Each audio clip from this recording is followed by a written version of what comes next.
Kemudian juga Bunda tambahkan cabai potongnya tadi. Kita aduk.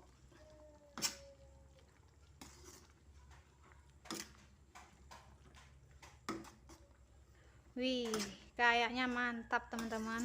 Belum coba sih.